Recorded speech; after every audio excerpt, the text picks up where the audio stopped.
Okay, let's begin. So, hello everyone. Welcome to Internet of Things, Another World is Possible, organized by دائرة الفنون, the Khalid Shaman Foundation.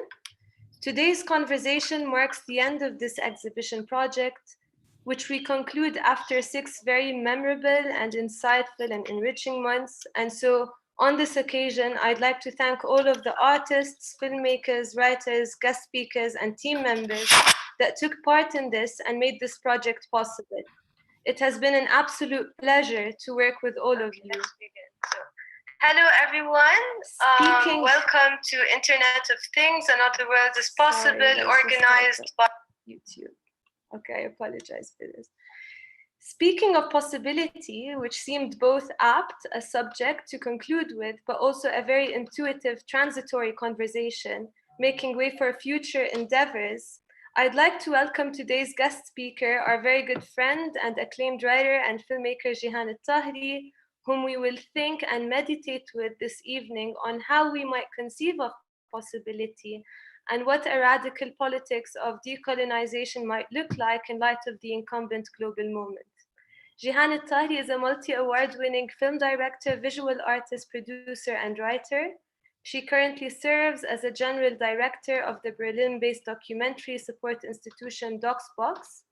Tahri has been a member of the Academy of Motion Pictures in 2017, and she's directed more than 15 films, and her visual art exhibitions have traveled to renowned museums and several biennales around the world.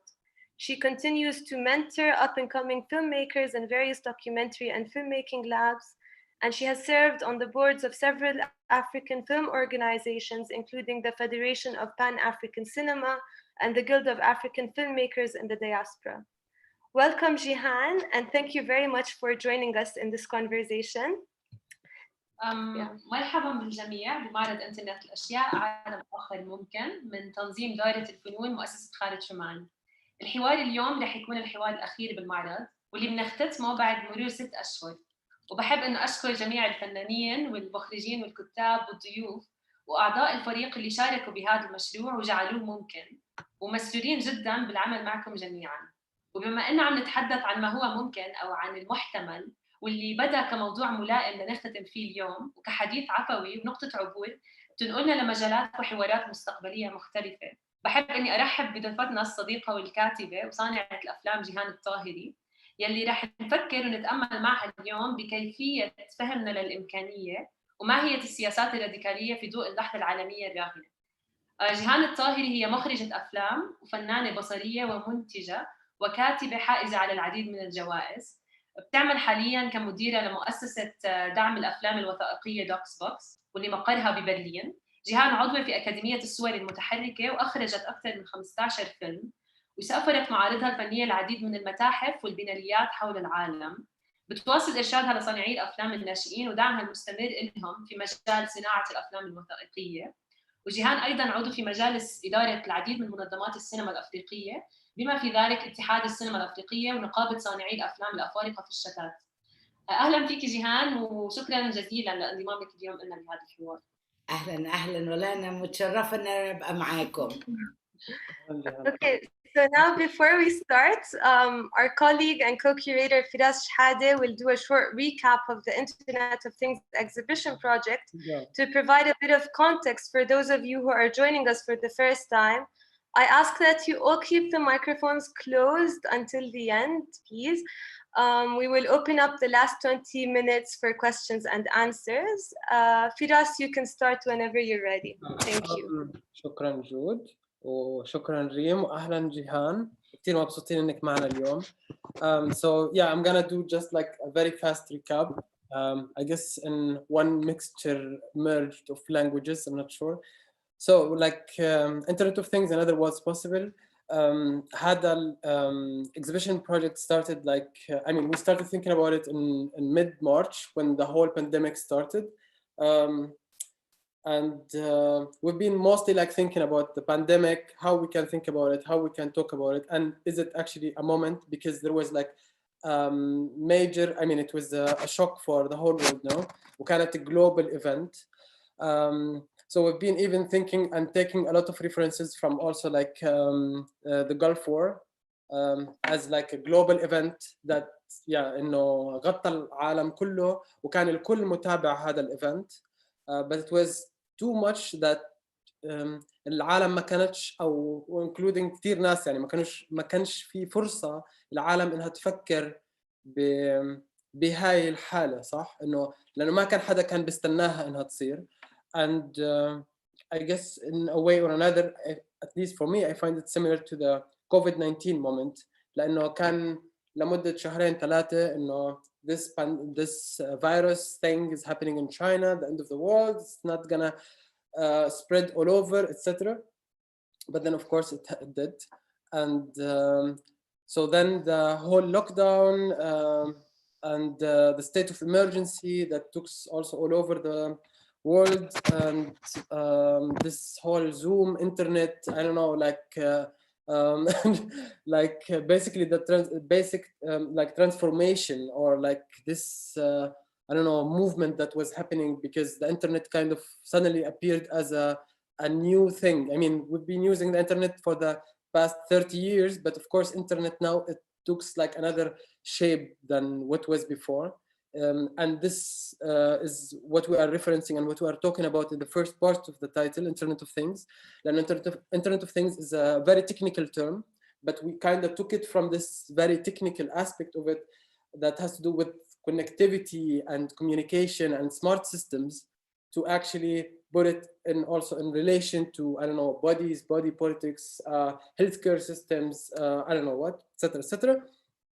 And what we and this exhibition took like it was or it took shape in two parts. The first part was from April till April and May, and the second part was June, July. We did two publications, and we had like a residency program. We also have many of the resident artists here with us today. So what we want to mostly discuss, and actually what we've been discussing for the second iteration, and we would like actually to go further with it with you, Jihan, is the second part that has to do with Another World is Possible. Then Another World is Possible, as a title, Bardo, we are talking about, I mean, it's kind of, we are kind of mocking the whole thing from the beginning, because we are thinking that there is no another world that is possible. I mean, comparing to the internet part, no, like it's how Baudrillard put it, like it's an impossible exchange. No, you cannot exchange the world with digits and internet and etc. No, but also the other part of it, we are referencing this social movements slogan, no, the socialist and revolutionary movement from 60s, 70s, and 80s, and even like until the Gulf War, actually, the second Gulf War, 2003, with, I don't know, anti-globalization movement, etc., that this slogan was so much connected to revolutionary and emancipatory movements that claim or call for another world, no? And when they talk about another world or looking for another world and the possibility of the other world, they're also very much talking about the economy, no? So like world here, it's a world, how we can think about our world, but also like referencing the economy and talking about, I don't know, socialism, another way of living, not just socialism, no, communal living, mutual aid, etc., etc. So yeah, we would like actually to start from this. بعرفش إنه هاي اللحظة إنه لأنه actually I guess like I mean, from what I saw, يعني most of the body of work that you're working around is basically questioning and thinking that moments that happened in بعرفش بالمكان التاريخي خصوصا بالحركات الثورية والتحررية ضد الاستعمار في الفترة يعني الذهبية احنا ممكن نعتبرها، لأن احنا ما شفناها، بس أكيد هي بالنسبة لنا هي المرحلة الوحيدة اللي كانت تعبر عن بعرفش التفكير بعالم آخر basically خارج من الظلم والعبودية والرأسمالية إلى آخره. فبحب أسمع منك actually ممكن شوي عن هذا الموضوع تبع ما بعرف اللي هو التكنولوجيا والحركات التحررية، وهاي فكرة العالم الآخر أو الإمكانية وجود عالم آخر من الحوارات اللي خطيها بالريسيرشز تبعونك، خصوصا بالدوكيومنتريز اللي عملتيهم كمان. يا واهلا وسهلا. جيهان انت you're muted. اوكي طيب انت يعني انا هدخل على طول في another world is possible. I absolutely categorically believe it is. Another world has always been possible and we keep missing it. We keep missing that occasion. So I guess in many ways my work is always trying to find out what actually happened for us not to change that narrative when the vision was there, when the people were there, when the يعني كل حاجة كانت موجودة بحيث إن إحنا نغير the narrative, yet at each and every time, you know, as they say in French, plus ça change, plus c'est la même chose. And the cyclical return to the exact same problems. I guess if you want me to refer a bit to my films, each one of my films in a very roundabout way starts from a moment of today and tries to understand how did we get there. I mean, really at the heart of all my films, Anna me, I want to understand. I made the films as a result of this desire that's trying to put together this understanding of what actually happened. We were on that route. The vision was there, the people were there, the means were there, the intellect was there, yet it didn't happen. And I think a very important moment, you referred to the Gulf War, which I actually covered, and the similarities are quite, yani of course not exactly the same, but this sudden shift, this sudden realization that the world order has just shifted, and how do we deal with this, is a very similar moment to this pandemic moment. But before I get there, I'll just finish what I was saying about the films. It's really about these moments, like for example, the moment of the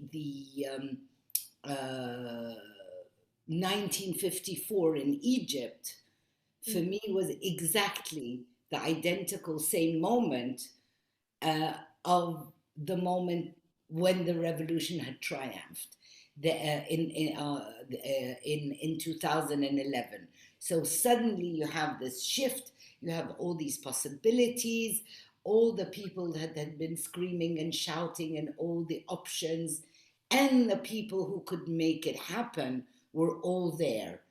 Yet the alignment wasn't there. I've come up with several conclusions to myself. Of course, they mean nothing. Maybe I'm naive, maybe I think this search for trying to figure out what is it that we need to change to finally make it happen. مبدئيا, I really believe that the infrastructure, the pillars, the foundation, like when we build a house, الأساس, the pillars, you have to build the walls on these same pillars, even if you destroy the house and you want to rebuild it. The only way to change the nature of the house, to change the fixed aspects of the house is to go in and dig out the foundations and put new pillars. And I think at no moment in time, including the independences, we never dug out the pillars. Basically, what we did is that we got rid of some faces and brought in another set of faces. And without judging who were the bad guys and who were the good guys, I don't think it's for me or for, you know, I don't need to judge who was good and who was bad. What was needed was change. And change could not happen if you just replace faces and put them within the same infrastructure. And I think that this is the perpetual narrative.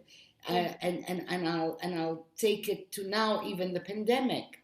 The minute lockdown was over, I'm currently living in Berlin. A week later, we were back to exactly the same thing. Pourtant, what happened over 6 months when one was sitting in a flat, locked in on their own, there was a lot of self-reflection, a lot of questioning about how did we do this, why did what I'll do in the future. All this self-reflection, the minute the door opened, yalla, wala كأن حصل حاجة, back to square one. And I think the cyclical waves of history tend to do the same thing. The minute a group of people come to power, all their dreams and all they were absolutely committed to do came confronted face to face the reality of governing. And basically the reality of governing, what did they do? They do exactly what those just before them did. Recreation of the same moment, basically the same. Yes, and I do think it's because we do not question the infrastructure of what we build. So you referred to the economics. Economics, politics, and social realities go hand in hand. We cannot sort of split them and say, oh, there goes economics and the politics is separate. You can't. They're one and the same thing. It's the different facets. It depends on what you underline, what you highlight, what takes priority at which time. And so you saw that, and I'll go again back to my films and kind of, I hate the word conclusion because there's never really conclusion.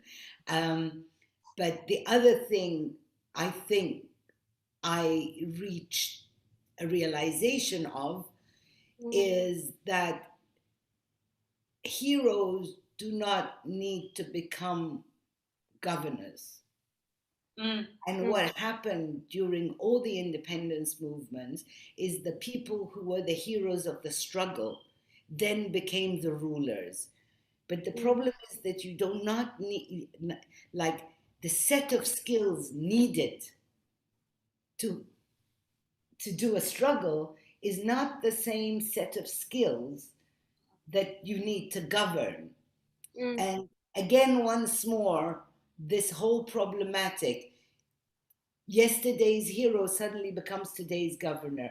And within that process, what happens to us? We kind of destroy all our icons. Yeah, بالضبط. Actually, I don't know, like just like a few weeks ago, like I've been reading on Twitter.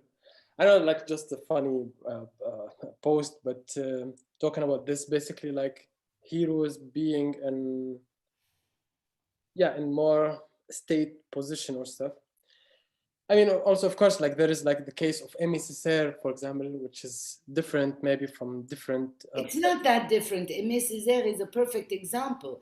Aimé Césaire wrote, despite his magnificent books and his magnificent thought, he is the author of some laws and regulations in Martinique that is part of the oppression of the system. Because he was Aimé Césaire is not an exception. Yeah, I mean, I'm still giving him like a part because of, or trying to give excuses for Césaire because of his magnificent work when, I don't know, like before the state part. But of course, like I totally agree with you, yani, in this part. But also, like I don't know, like I'm thinking, for example, like with Che Guevara being as a doctor, being I don't know, working in healthcare or Ministry of Health or whatever. So yeah, like it's just that's why he left. yeah.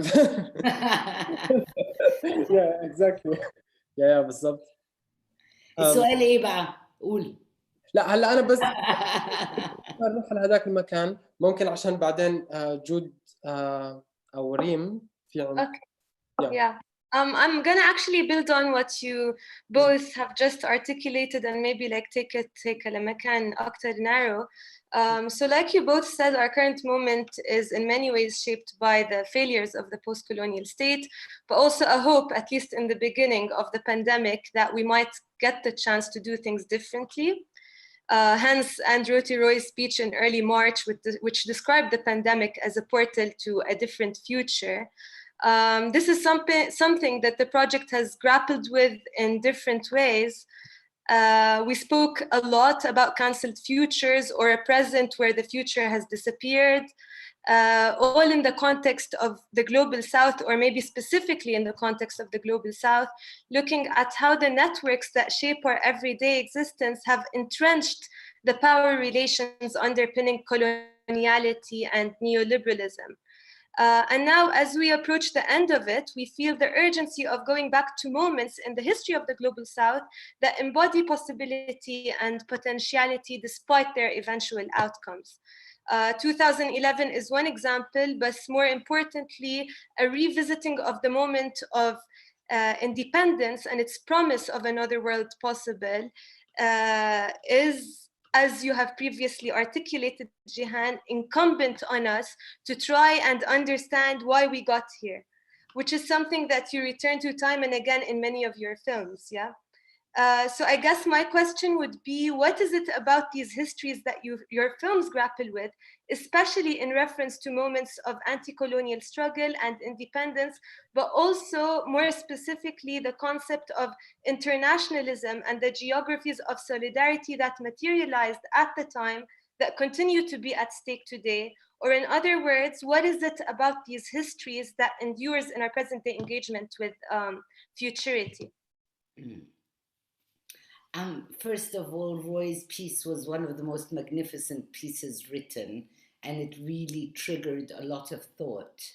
And I think the concept of cancelled futures itself is a good way to get back to your question, because first of all,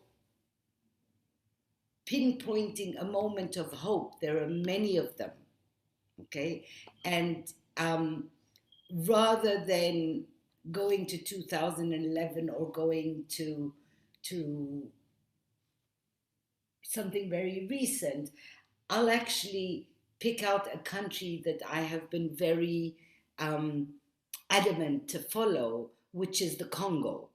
Why the Congo? And that's where Che was.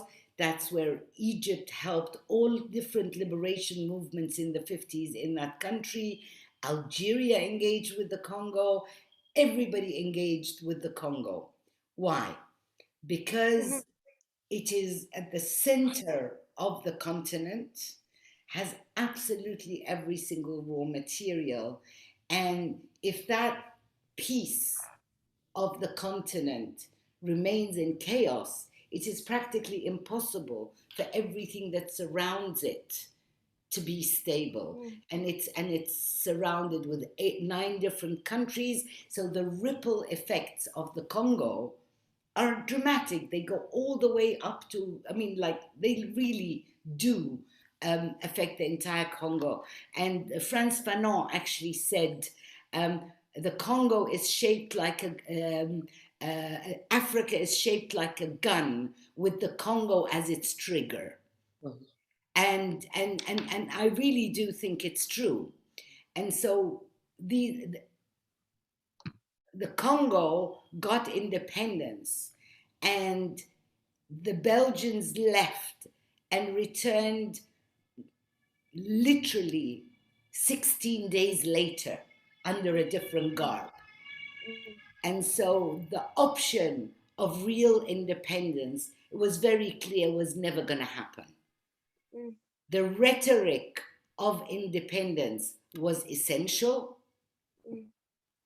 because of the Second World War, because the shift in world orders and all of that.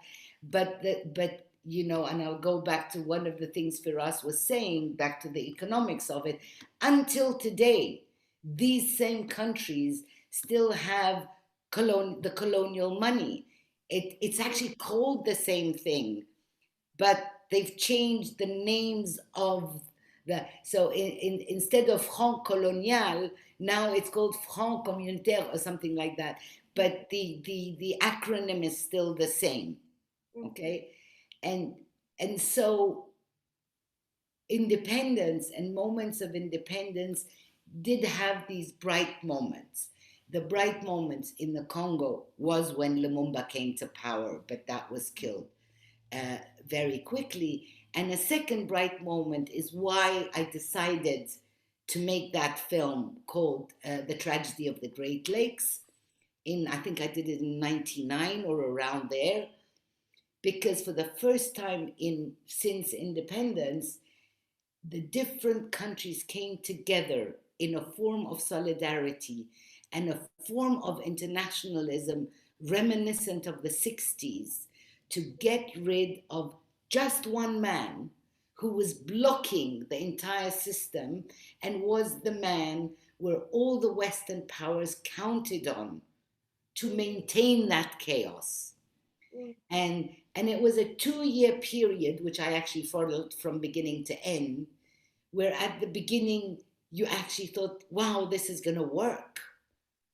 And everything's going to change. And then there comes a moment, it could be a moment of greed, it could be a moment of meddling, but the parenthesis of 2 years, it started with a war to get rid of Mobutu, which affected all the way up to, imagine the Congo has coltan, the Congo has cobalt, the Congo has uranium. Basically, it means that if you change the nature of governing, every single, you cannot make a phone without the coltan. You cannot make a plane without it. You cannot make a computer. And it's the only country that has it. So the reasoning of why things fall apart is clear. But now to get to the international solidarity, which is why these parentheses are really important. The concept of internationalism was very simple. It's like we don't have the means, we don't have the funds, we don't have the infrastructure, but what we do have is the solidarity of the weak. And together the weak can have a very strong voice because they're much more weak than there are strong. And I think the 60s, especially with the Tricontinental Conference in 1966, there was this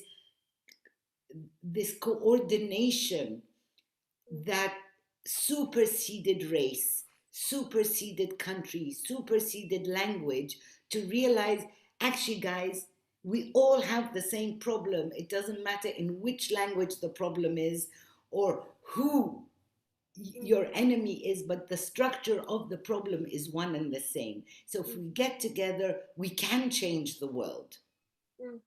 And of course, within the coming, let's say the coming 7 years, every single one of the main people within that group that made a difference was either assassinated or coup d'etat got rid of him, or, one or the other. I don't mean to make this sound as though it's always the outside. What happens, I believe, of course, everything I'm saying is just from my perspective. I'm not engaging anyone but myself. I think the concept of internationalism is still with us. Huh? I'm tempted to say Black Lives Matter, although, as an example, although the way things have been shifting makes me put a question mark on how that will shift more. But it also makes me wonder about which Black Lives Matter.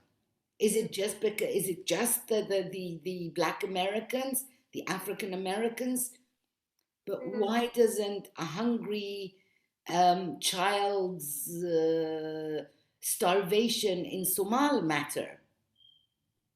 So the distinction and the hierarchy of what matters and what doesn't has become exceedingly an issue of economics rather than of politics or ideology.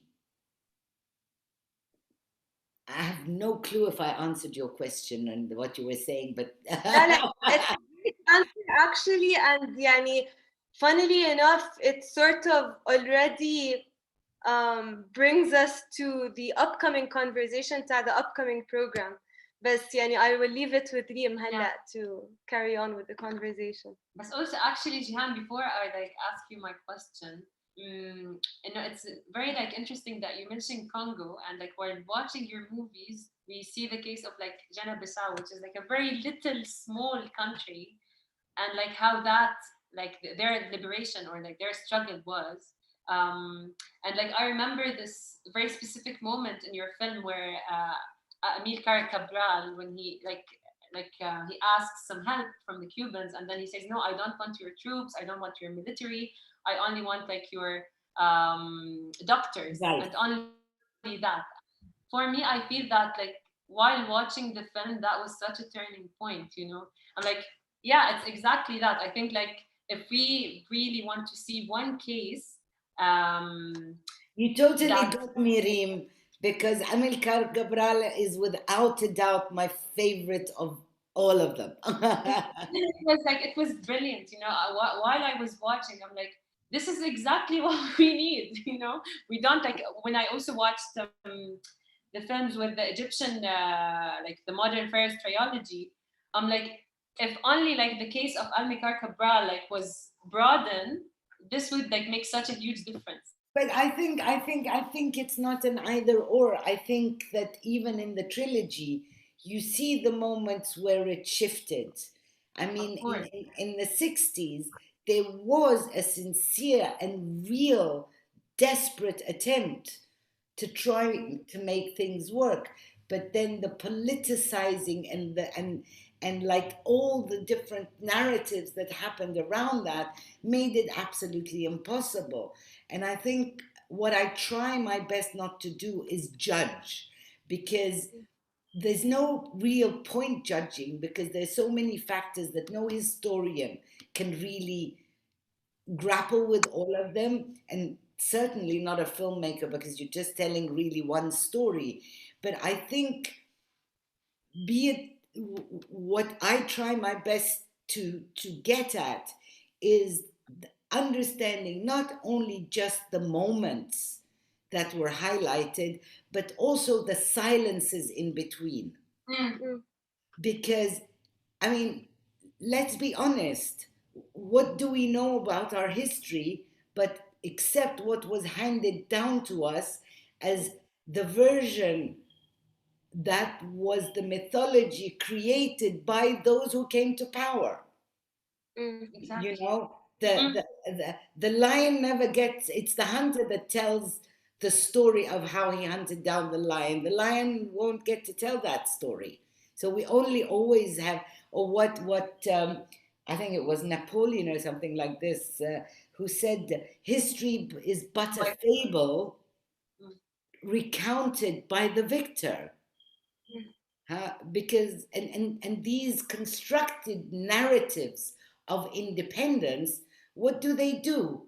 They exclude everybody else except this one faction that becomes the face of supreme power. But many, I mean, and South Africa is a good example. The ANC, now every single generation that comes is going to think that the ANC was all alone fighting. Same with the FLN. Like, does anybody remember what the other factions in Algeria were? Nobody remembers. There aren't any books about it. Maybe some PhDs, but that's about it. And so this desire for single and exclusive voice is the problematic that we're looking at, the today and the past. And I think that's what connects us. And when we talk about possibilities for the future, it's if I had to fight for something, I really have to fight for just look me in the eye. That's all I want. Don't look down on me and don't look up to me. Just look on my eye level and let's talk to each other as just that. Because the minute this level is the same, by definition, you need each other. And actually, to tell you an anecdote, I love my anecdotes. I love your Like, I was asked recently, so if you were the next president of Africa, what would you do? And I was like, okay, other than the fact that Africa is 55 countries, we'll let that pass. And I need to do one thing as the president of Africa. And I just thought of it, and I said, you know, and of course, based on some of the research that I'm currently doing, I said, I'll do only one thing. I will ban exports, not imports. I will ban exports from the continent for just 6 months. Bas, and I won't do anything else. And then we'll talk. Why? Because exports means, first let me start with the other thing. You cannot stockpile a lot of the raw material for more than 4 to 5 months. So 6 months later, if you don't have the necessary raw material that you can only find in Africa, your factories are going to stop, your planes are going to stop, your computers are going to stop, your life in the West as you know it is going to come to an end.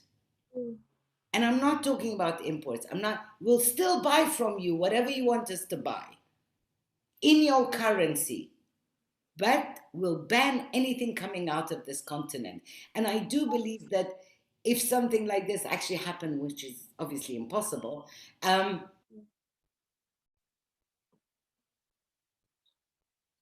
much as you depend on me. And stop talking to us about handouts and aid and this and that. And that brings me back to Amilcar Cabral.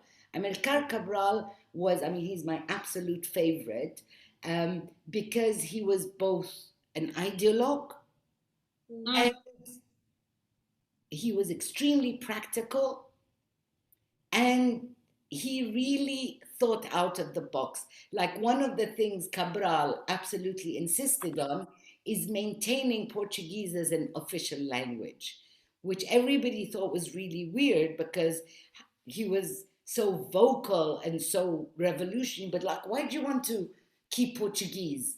And his point is, we need things that unite rather than things that divide. We have more than 45 different languages. By the time we agree on which language unites us, we already have Portuguese. We all talk about it. Portuguese is just a language.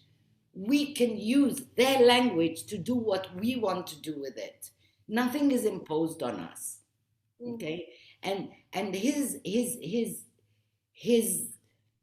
decision not to accept Cuban support was because he actually took the time to sit, look at what happened, and learn from the lessons of the past. The lesson of the past was what happened to Che in the Congo, and he didn't want to go there. So I do think that the reason I try to think of today with always looking to the past is that we can't go on recreating the wheel, ya ammi. Mm. At some point, we have to look what works and what doesn't work and get on with it. Mm.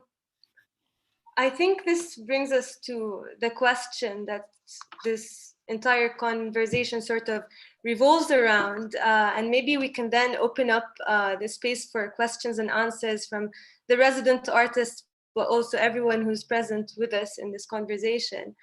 So I guess the question would be, what would an engagement with the politics of decolonization look like today, given the specificities of the contemporary global moment? And where can we locate possibility? وبرضه, how do we approach these questions from the specific context of like art institutions, artistic practice, aesthetics, poetics, the language that we're using to speak? I think that's the best place to start, because I mean, as we see over the past, let's say 5-6 years, decolonization is the pet topic, okay? And actually there are even new verbs around it that I'm not quite sure what they mean. Like, it has been really diluted as well, that's precisely the point. Like, the discourses have become like also very reformist, which is why I also ask about like what language do we use to talk about this, to sort of ask what has been happening to that kind of discourse. Like decoloniality. معناها ايه بالضبط يعني؟ Like let's be, it sounds good. I can extrapolate on it in many various ways, and it can be a springboard to thinking of all other things. But come on, guys, let's talk about what we're talking about. And the first step to talking about all of this is, let us define what decolonization actually means. Okay? And right now there's a whole debate around restitution. What does that mean? And how have our societies changed? And when we talk about decolonization, do we put the pause button and go back to what it was we wanted 60 years ago? Or do we look at the implications and where we want them to pick up from here? You know, there are so many aspects of the word decolonization that we need to sit down and really, really think of talking about it. And why are we so scared of, I'm going to say the R words, you know? Restitution, reparation, regionalism, all the R words seem to be problematic. But like reparations, I mean, there have been several, I'm not calling for them. What I'm saying is that we in our region somehow have not found the voice to shout out and say, we have the right to this, this, this, and that. Probably because we haven't sat down and thought, where we at? What is it that we need to demand today? And what kind of restitution? Now, or reparation, or, I mean, you know, we can really think where we at and what do we need and why and who do we ask it for, or who amongst us is the best to take us there. All these things are all intertwined. Now, art institutions, I honestly and firmly believe that art in all its forms, musical, I mean, audio, visual, conceptual, in all its form, has a real role. And I think the pandemic really did give us a real consciousness of what it means and what art, as opposed to entertainment, as opposed to like the different strands of all of this.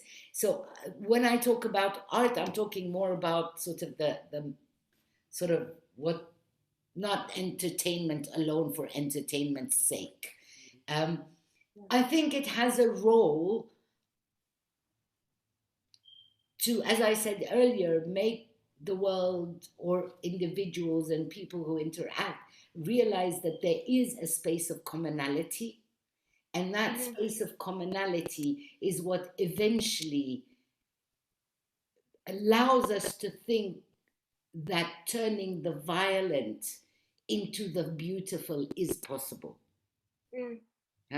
And art spaces have a huge role in allowing that space for reflection. Then there's nowhere else where you have the time or the desire to reflect, to brainstorm, to think of concepts. Like just the three of you, each one had a very specific question that thought beyond the simplicity. And that's why I'm so talkative. Sorry, there we go. That's it. Thank you, Jihan. Maybe actually we can now take some questions from the audience, or also like some of the resident artists that are present. Ahmed. Yeah, definitely. Definitely, I want to ask questions. Actually, thank you for this. But also, the thing is, like, when I'm starting asking questions to Jihan, is a continuous conversation. We don't see you, Ahmed. Put on your image. Yeah, I think I'm in the dark a little bit. So okay. I think it's a continuous conversation, and I think I would not. I just want to ask Jihan, because this is like the non-ideological framework that because you say the image of the present to look at it through the past when you start the films, and I never actually asked you, do you think that the revolutions, for example, the transformation was happening now, erupting in all of our countries, and the movements that's happening actually in Zimbabwe, in Burkina Faso, in Sudan, in Algeria, do you think that the non-ideological framework was a positive or negative thing toward that movement? Because I think the different, I hear the Zimbabwean president, like this is my question, I think. I mean, first of all, I'll start by saying is that I'm really glad that you went from north all the way to the south, because people sort of like tag it the Arab Springs and make it look as though these revolts only happened up there in the north. But the exact same month, there was a revolt in Burkina Faso at the same, all this was bubbling and blowing up everywhere. So this interconnectedness does exist. Now, to reflect around your question, I believe that the non-ideologicness of these revolts is what made them succeed in the first half, and it is exactly what made them fail in the second half. And so in a way it's yes and no, because what ideology does is that it somehow obliges you to find or to put down some kind of a blueprint of an ultimate aim or an ultimate destination while you are planning from the start. It kind of gives you a trajectory from the get-go. So this is actually a continuous also question, because this is very important. And to just finish that, and the fact that you succeeded because of the lack of this ideology meant that you didn't have a plan. Like the minute you succeed, you just don't have a plan, and you don't have what the other revolutionaries old revolutions had, which is a founding hero persona. So with the lack of both of them, of course, every single one of the revolutions was going to be usurped by he who had the guns and the money. And you're a bit of spontaneity. It's actually because also I want to see it's still because I was looking at this, what happened in Zimbabwe after the revolution. This election happened. I remember Nelson Chirima was really saying a nice speech about I'm not against Mugabe. I feel like Mugabe have done his job of decolonialization. Now we have to carry the transformation, which is actually you started part of your talk about that, about like, yeah, it's the decolonialized power, like the one who is leading the movement, the heroes of the struggle, they have to step away. And I think this was kind of a really ideological framework, but he also being fought back by the statement, you know, like the ZANU party win again the election. And for me, this was a moment that actually I want you to elaborate more on it, because they are fighting back. Without going into the most recent Zimbabwean thing, because it's just a different articulation of what has happened before in a different way. I mean, who else was going to win other than ZANU? Yeah. And every other, they've been chopped at the knees. Yeah. And if you look at every single other country in our region or south, there's always this Boogie Man Syndrome. I've just made this up. I don't know if it exists.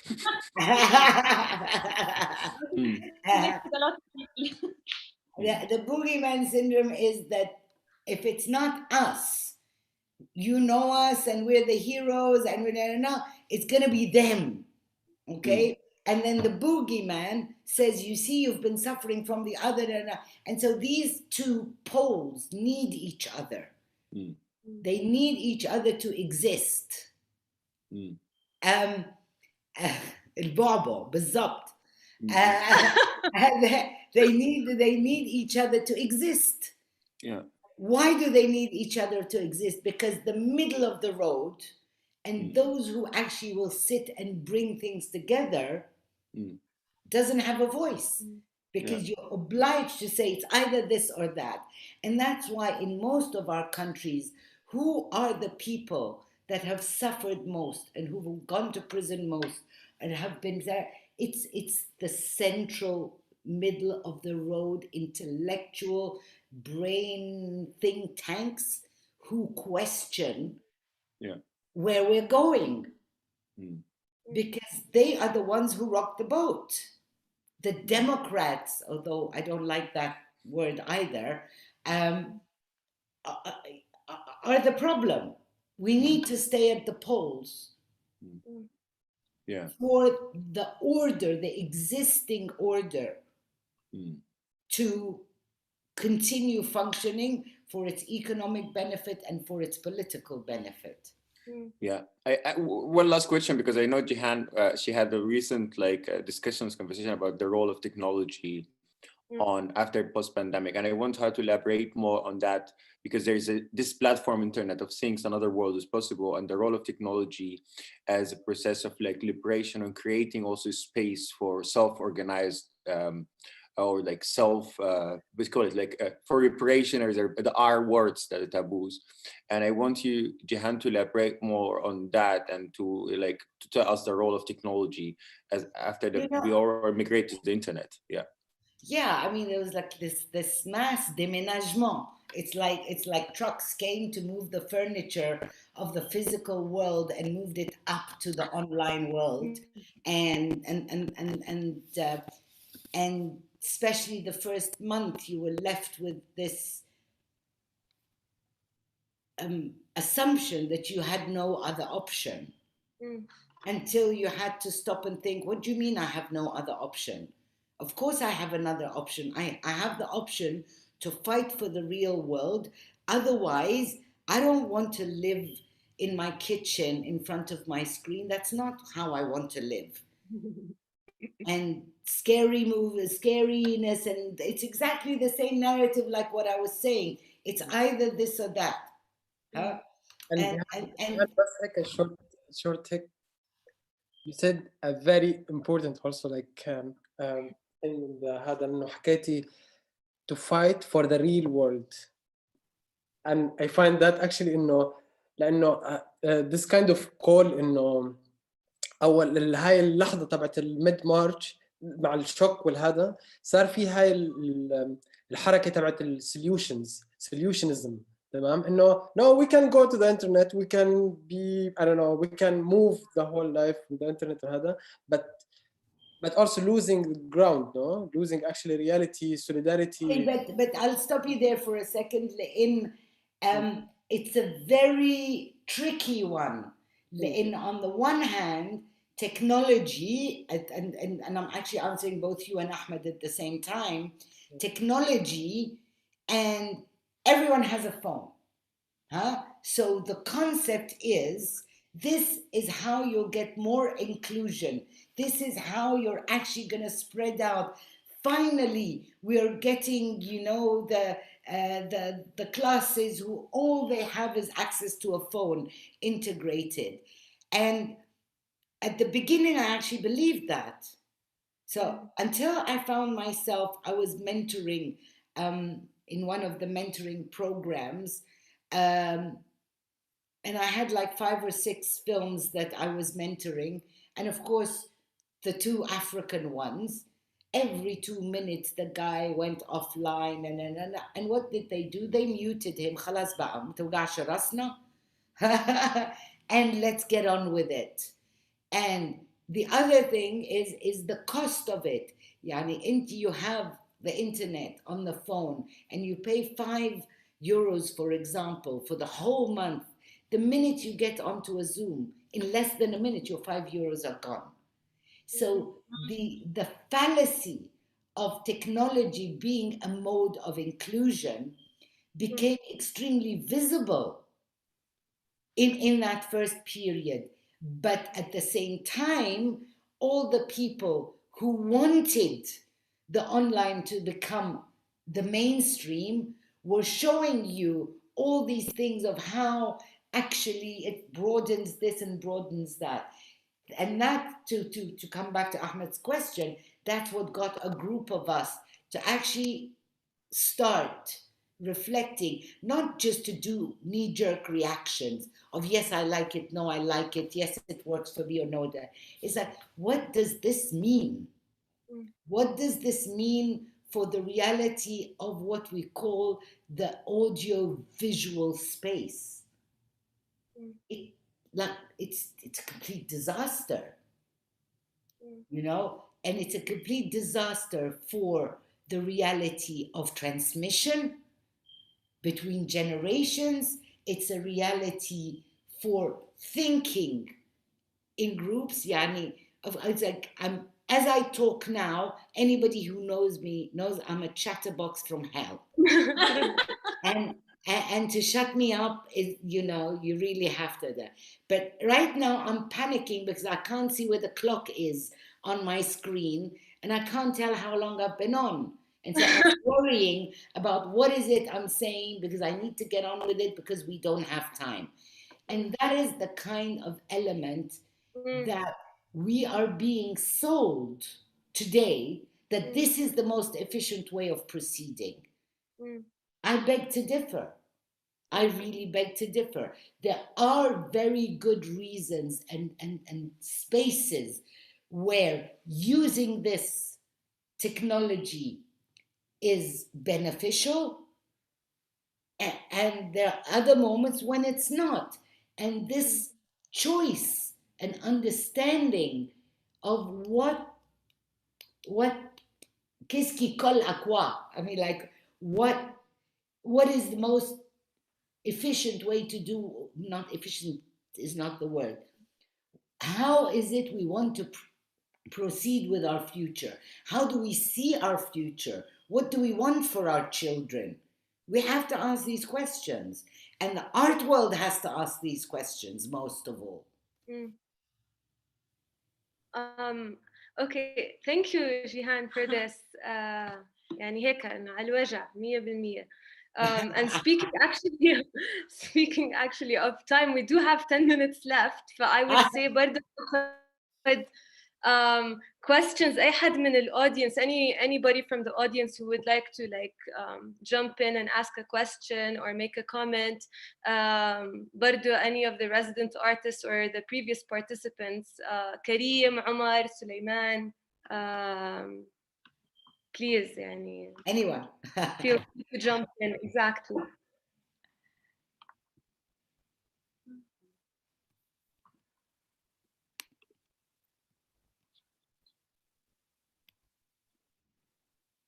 طب خلاص ما فيش أسئلة. That's fantastic.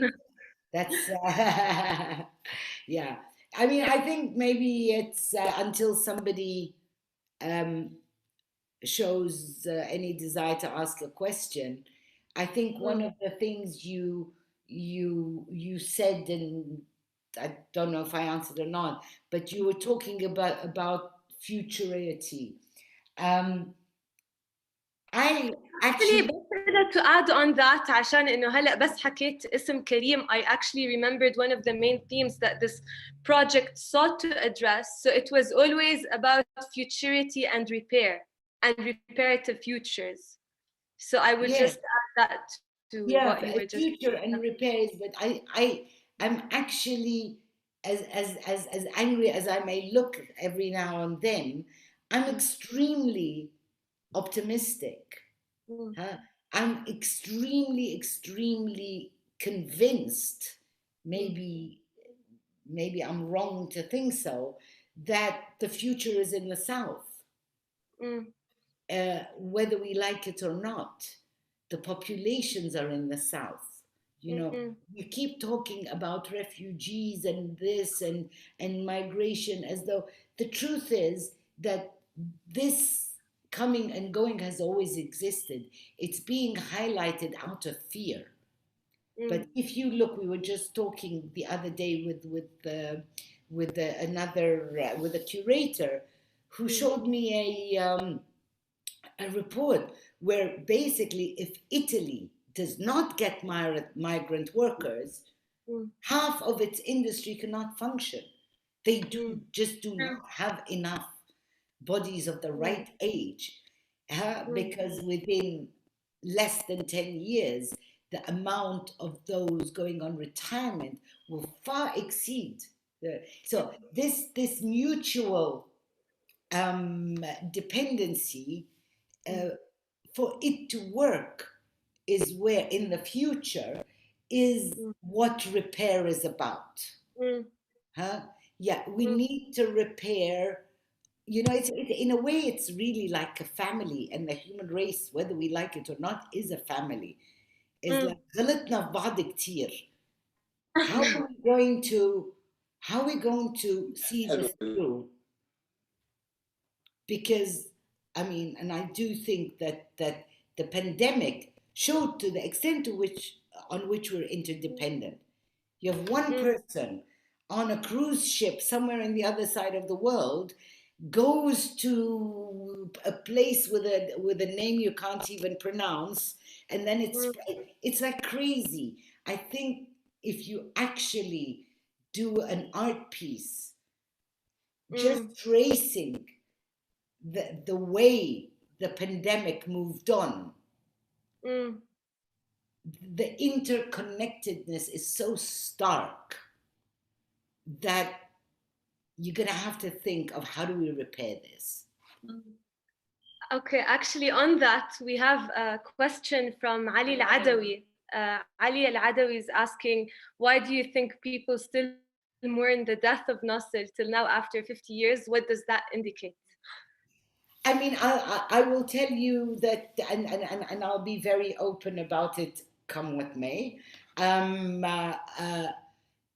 Nasser is one of the few, and we can number them and name them, few people that history will continue until kingdom come, try and figure out the positives and the negatives, and people will always hate him with a passion, yet love him with a passion, okay? Because he was both things at the same time. And I will allow myself another anecdote.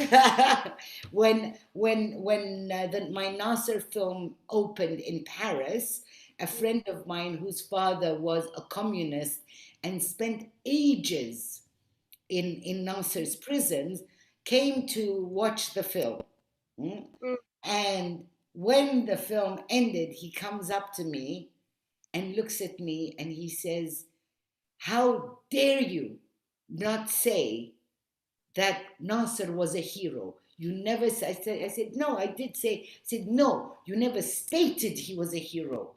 And like his son was there looking at him and saying, "Excuse me, Baba," like you spent half your life in prison because of him. He says, yes, I hate him. But he was someone with a vision that aimed to make my country a place of this and this and that.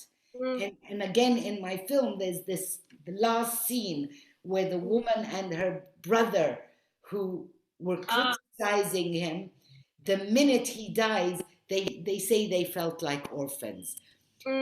I think several, to answer you, Hussein, I think several things happened at the same time. On the one hand, there was a real march and a real confrontation with the colonial powers that was interrupted. And I don't think that the outcome and the results or the fruits of what Nasser, and I won't say Nasser alone, Nasser and that moment in time, because they thought together.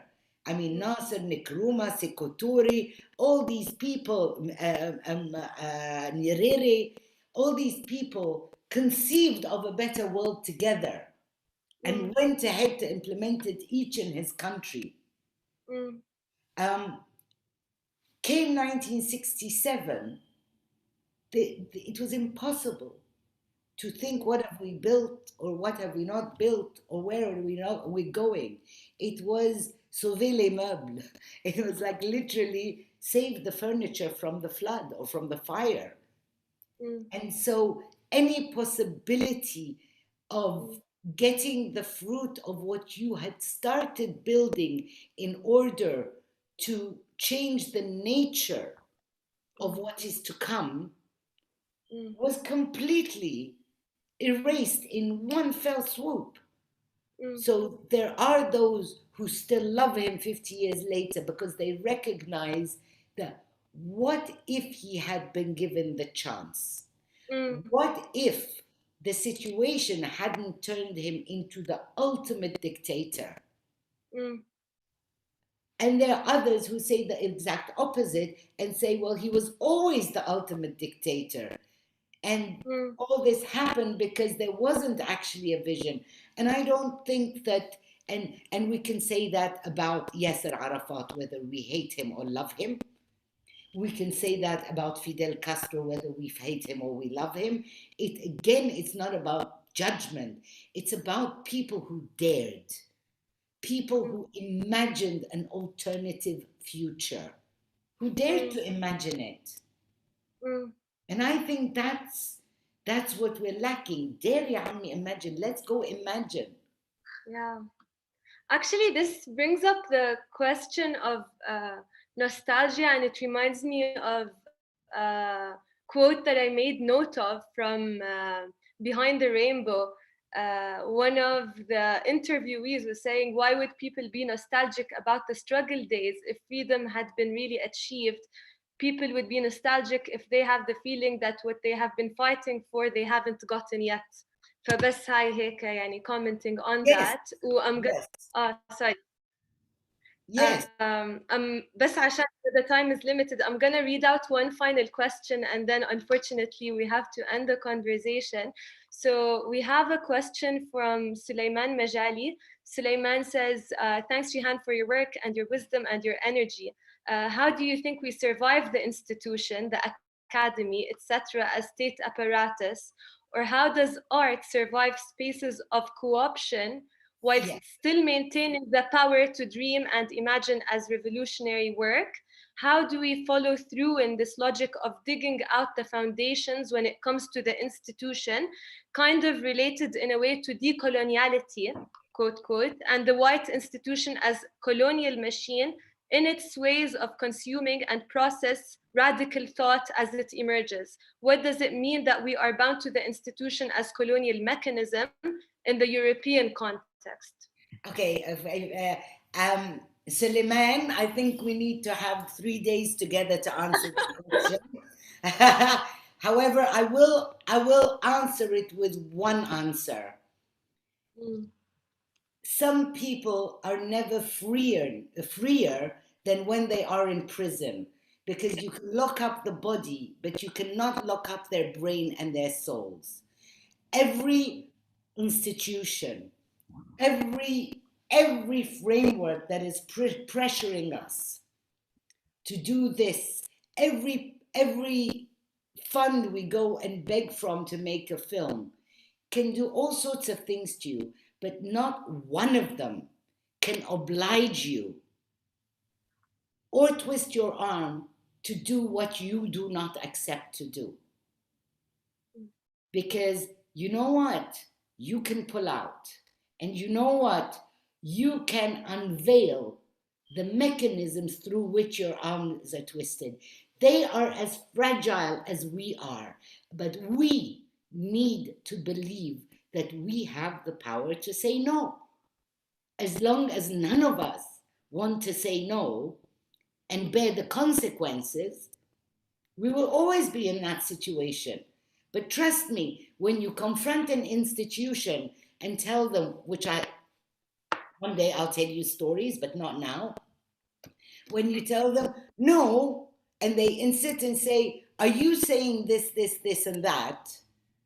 And then suddenly they panic, because then they realize, what if people know that this is the kind of pressure we're putting? They are the ones who have a lot to lose. We as artists, we are sort of like the ones who from the beginning have less to lose, because we don't have anything. We're trying our best to grapple with, to get and to articulate within the little spaces we have. So they actually have more to lose. Look at Africa 2020 that is happening right now. It's a big event, and this and this and that, and I'm very sad for someone like Ngone, because and all the ones who committed to it in advance, because people are starting to say, we're not playing this French game anymore. Of course there will always be a young person who wants to become visible. They will exist, but with time you're going to look back and say, not a single person with a position accepted to be included in this or that event. So we do have the power to say no, and we can use it. And the more we come together as collectives and as just people of the South, forget where you're from, we'll have a louder voice. بكفي. Okay, I guess in هاي هيك يعني it's a perfect conclusion. Thank you so much, Jihan. عن جد يعني we've been waiting to have this conversation for a very long time, and I'm happy we had it هيك يعني as this project comes to an end. The conversation continues, that goes without saying. بس عن جد, thanks a lot for being present. Thank you for having me.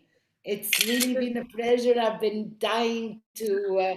I wish we had more time, but this was beautiful. This was really beautiful, Jihan. Seriously, especially the last answer. This was really beautiful. Thank you, Ahmed. Thank you. We thank you to everybody who is present with us today. We wish you all a very lovely night. Thank you so much.